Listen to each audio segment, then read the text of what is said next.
First global pledge to end cholera by 2030. Health officials from around the world are meeting in France to commit to preventing 90% of cholera deaths by 2030. The disease, which is spread through contaminated water, kills about 100,000 people every year. It is the first time governments, the World Health Organization, aid agencies, and donors have made such a pledge. It comes as Yemen continues to fight one of the worst cholera outbreaks on record. Cholera has been spreading in the war-torn country due to deteriorating hygiene and sanitation conditions and disruptions to the water supply. More than 770,000 people have been infected with the disease, which is easily treatable with the right medical equipment, and 2,000 have died. Many of the victims are children. These huge outbreaks tend to grab the headlines, but there are also frequent outbreaks in so-called cholera hotspots.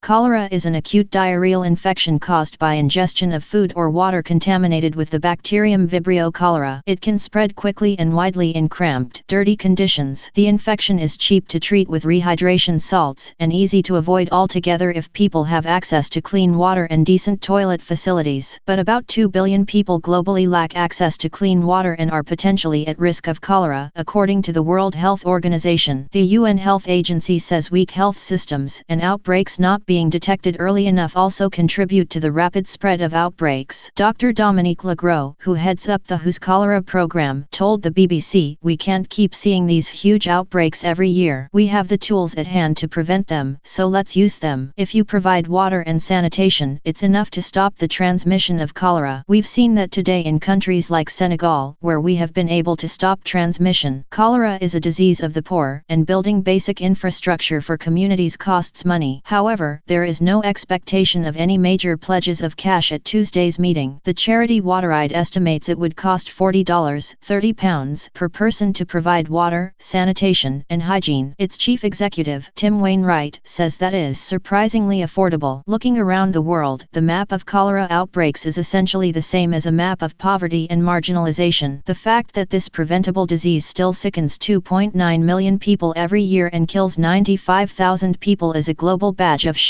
The oral cholera vaccine is another important part of the fight against this enduring disease. It only offers protection for up to 3 years, but in situations where outbreaks are highly likely, it can save thousands of lives. Some 900,000 doses of the vaccine are currently being sent to refugee camps in Bangladesh, where almost 500,000 Rohingya Muslim refugees are gathering in squalid conditions after fleeing violence in neighboring Myanmar, also known as Burma. The vaccine alone doesn't solve the problem. The water and sanitation is a more long-term solution, said Dr. Seth Berkley, chief executive of the Global Alliance for Vaccines and Immunizations. In the interim, we need to work to ensure we are doing both. Northern Europe and the US managed to eliminate cholera 150 years ago. Tuesday's pledge aims to, finally, achieve that goal for some of the world's poorest people.